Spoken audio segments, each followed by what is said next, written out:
Bună dimineața! Azi m-am trezit mai devreme decât de obicei și am mers până în Zărnești ca să iau ceea ce se vede acolo în spate, un Suzuki King Quad.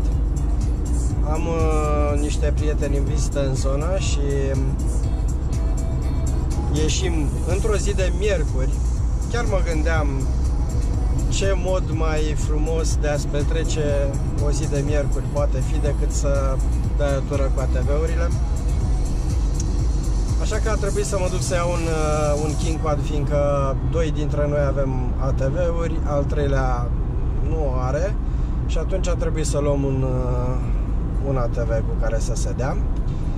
Este un Suzuki King Quad de 750 cu care probabil se va da unul dintre noi doi care avem deja ATV, fiindcă e un ATV bun, dar dacă nu ești atent cu el, te poate da peste cap foarte ușor, mai ales pe coborâre, cu frână. Feedback-ul în ghidon este foarte puternic și dacă nu ești atent, e un model mai vechi, nu e unul foarte nou, cu servodirecție, unde efectul ăsta ar fi mult atenuat.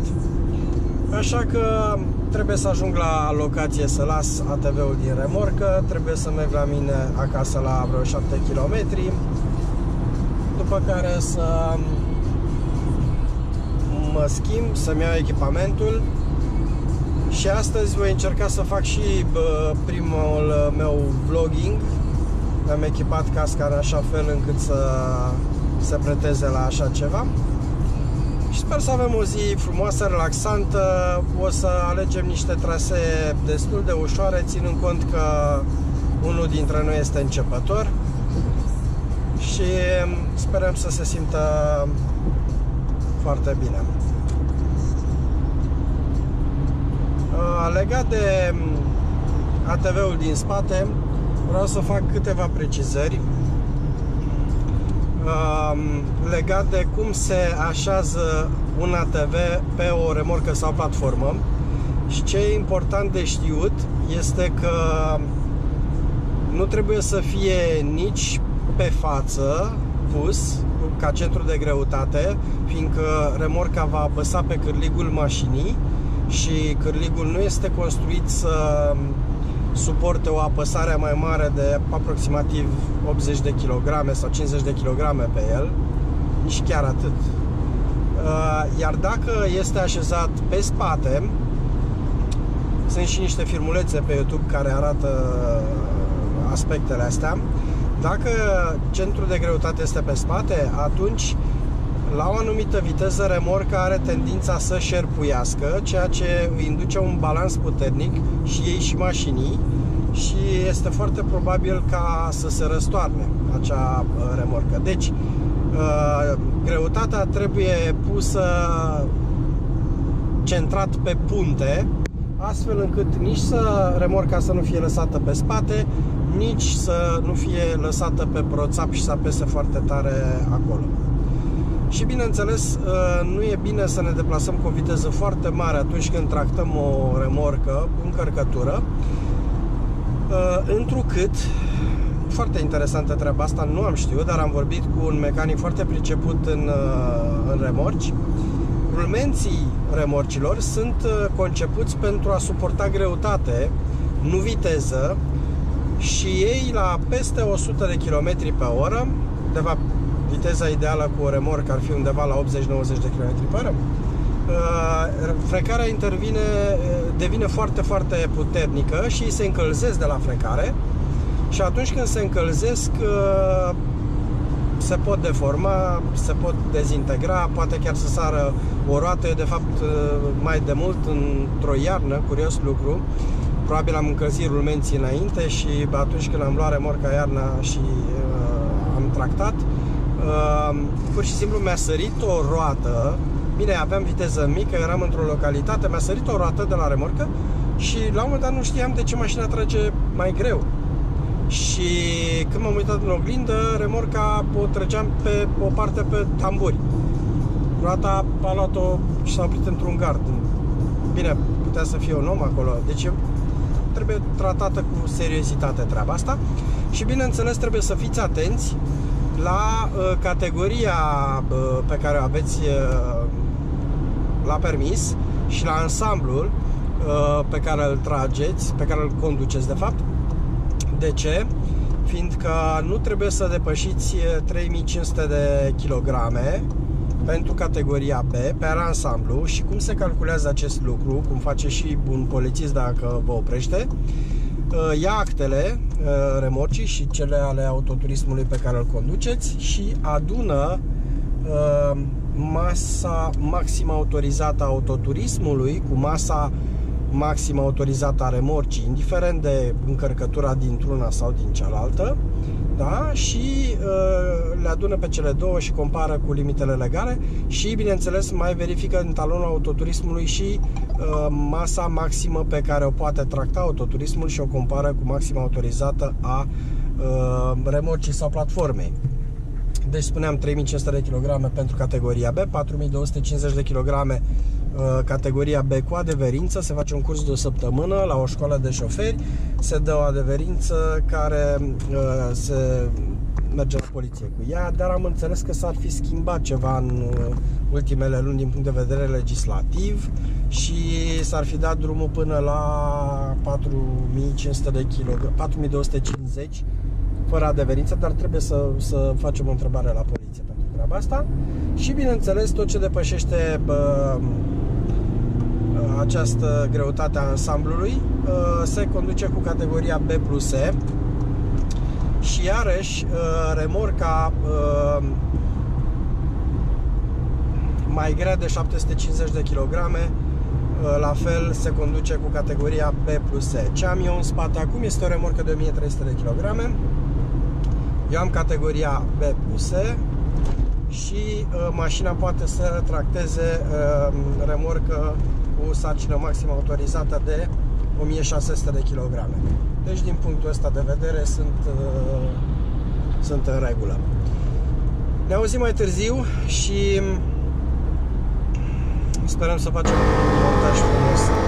Cauciucurile astea nu sunt deloc potrivite pentru asfalt. Sunt niște cauciucuri de mud pe 27 și nu prea îmi place să merg cu ele pe asfalt, fiindcă se tocesc foarte repede.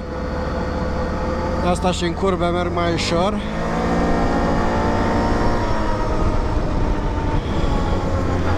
Mă uit la servodirecție să fie dată pe minim cât sunt pe asfalt.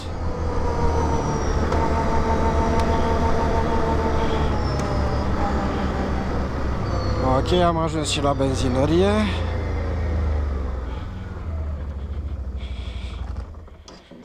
Hai să vedem.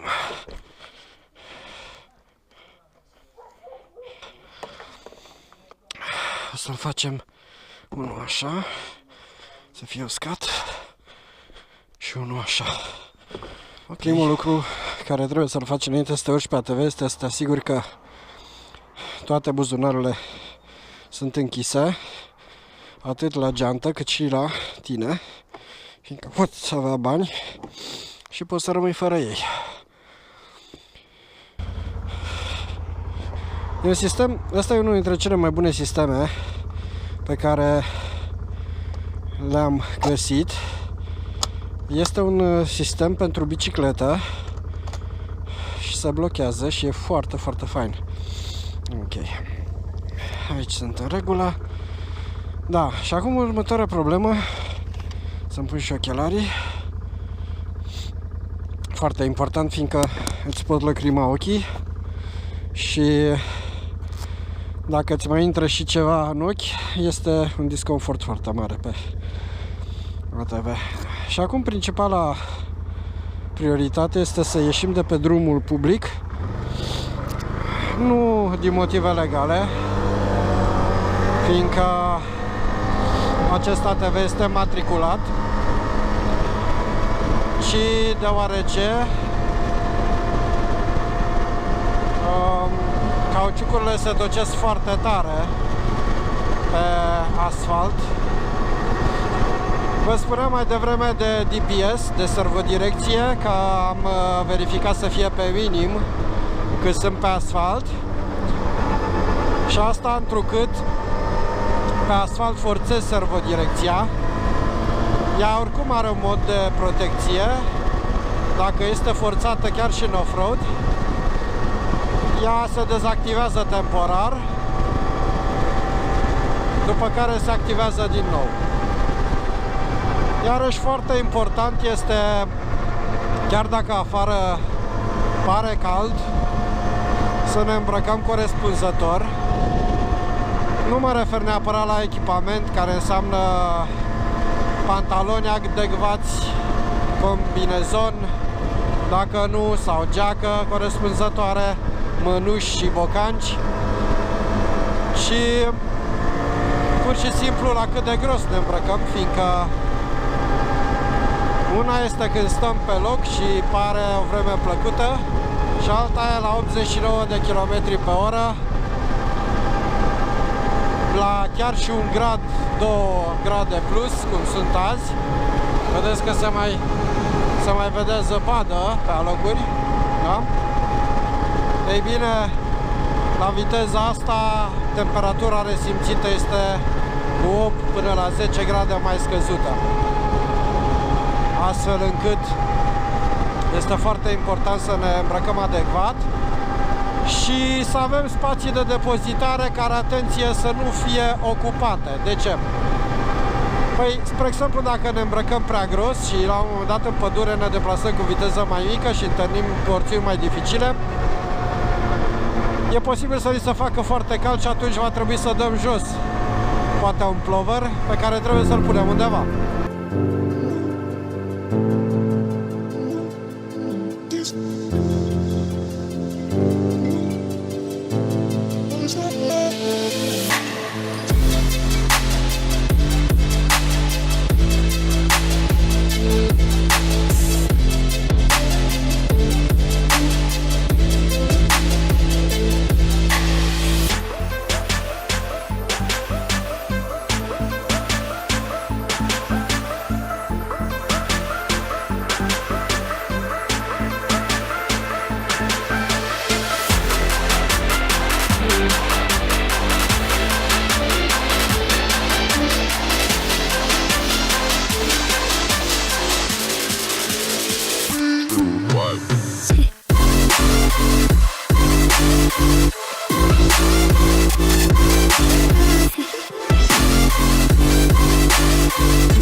Deja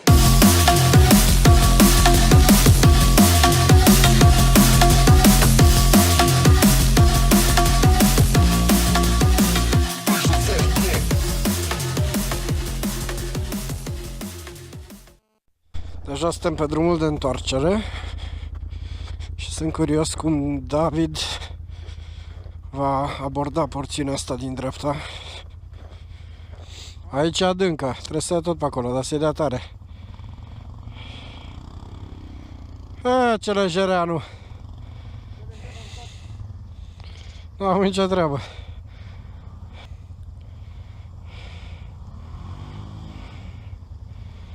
Hai să-i dăm.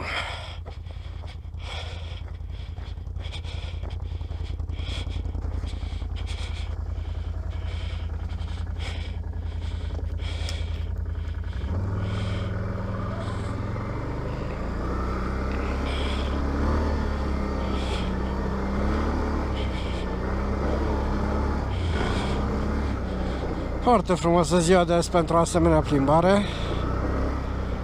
Nu neapărat din cauza faptului că este o miercuri, ci mai ales din cauza că vremea pare a fi primăvărată. Ok, hai să vedem cum încălecăm fără să ajungem. Perfect, perfect, perfect, excelent. Asta am evitat eu să fac acolo. Ok. Și abordarea lui David este bună? Da.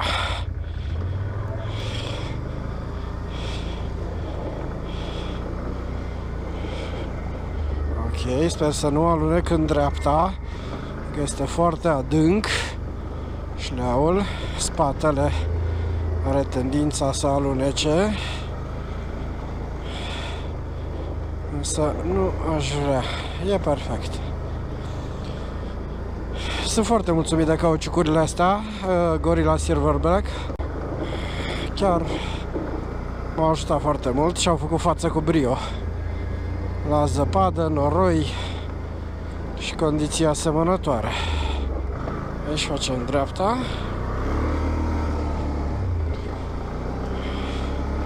Și vreau să-i scot 4x4 totuși.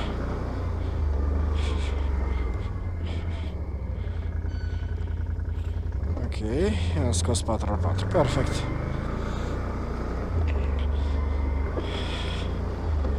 În principiu la vale, dacă nu-i vreo pantă abruptă să-mi trebuiască frână de motor pe toate 4 roțile, nu-mi trebuie 4x4.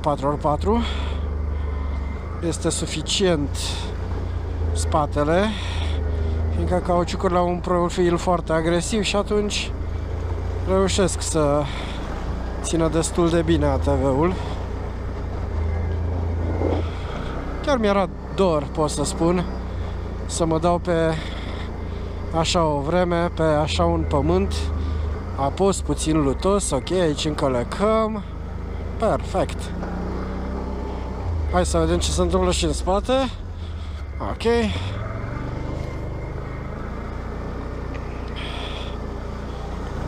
Așa, acolo am văzut rănit acel copac, deci se vede că ce mai trecut pe acolo a agățat un pic în el. Hai să-i dăm un pic de distracție. Ok. Trebuie să fim atenți, un pic de frână. Zboară noroiul peste tot. Un pic de noroi. Perfect. Aici atenție. Exact. Super.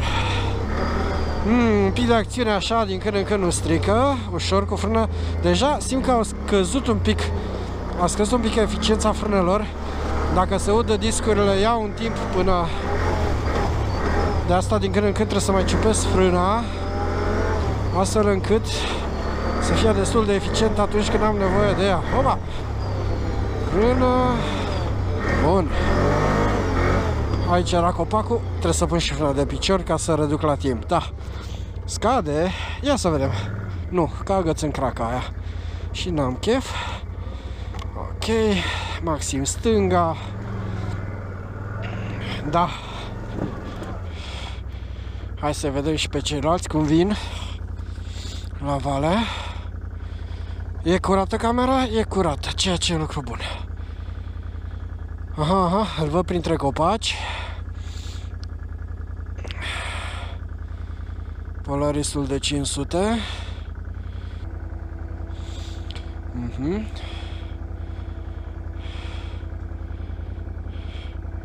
Opa!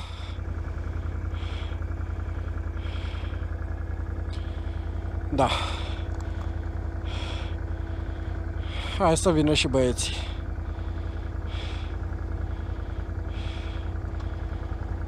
Ca să nu ne depărtăm foarte tare unii de ceilalți, că se poate întâmpla orice. Deja i-am văzut. I-am văzut, da, i-am văzut acum. Chiar mi-era dor de ceva de genul ăsta, știi, așa să fie. Păi eu m-am uitat pe meteo, că de-aia ți-am și zis, că azi va fi frumos, m-am uitat pe prognoză.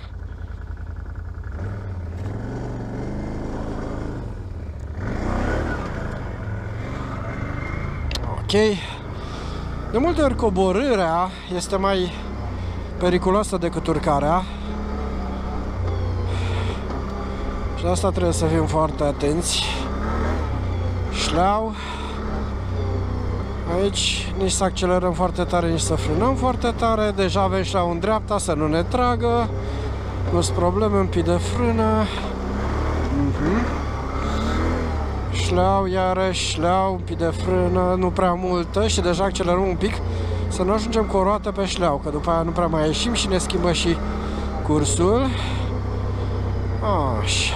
Deja aproape am ajuns jos. Șleau. Încolecăm. Hop. Viteza trebuie să fie medie.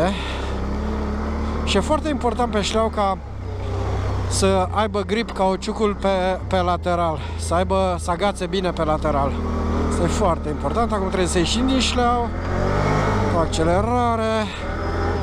Perfect. Acum intrăm iarăși. Traversăm pe partea aslaltă. Aici să am grijă să nu ne tragă în stânga. Hop, exact ce am zis. Sau în dreapta, sau în stânga. Așa. Cum facem? Opa. Deja trăgea roata prea tare, dreapta. Hai să-i filmez și pe ei.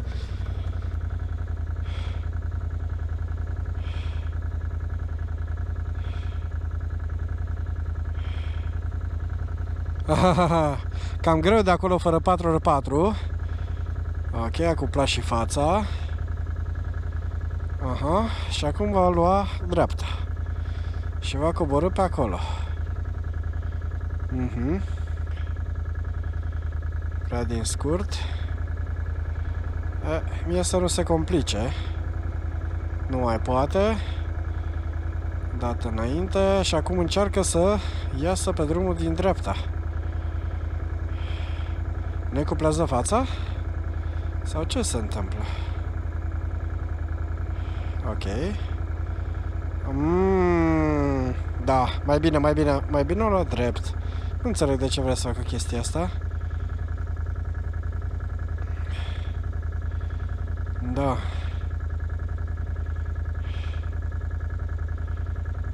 Hai că deja a venit și David, care ar putea să o ia pe acolo, dar nu, trece prin dreapta lui. A intrat pe un șleau. E clar, a intrat prin șleau.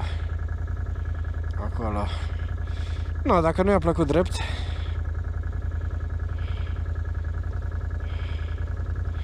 Da.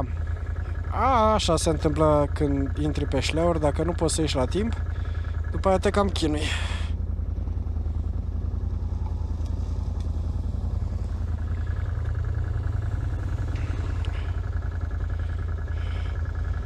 Ok.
waiting for the summer.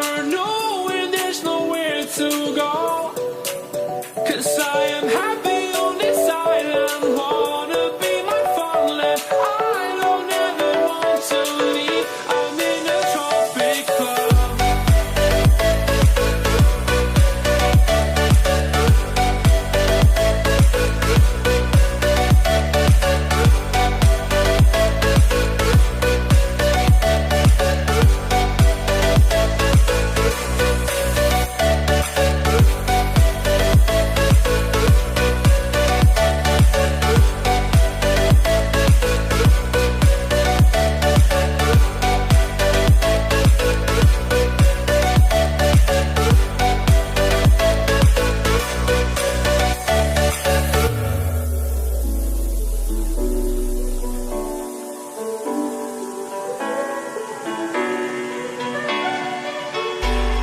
want something to hold on to, gotta find it first.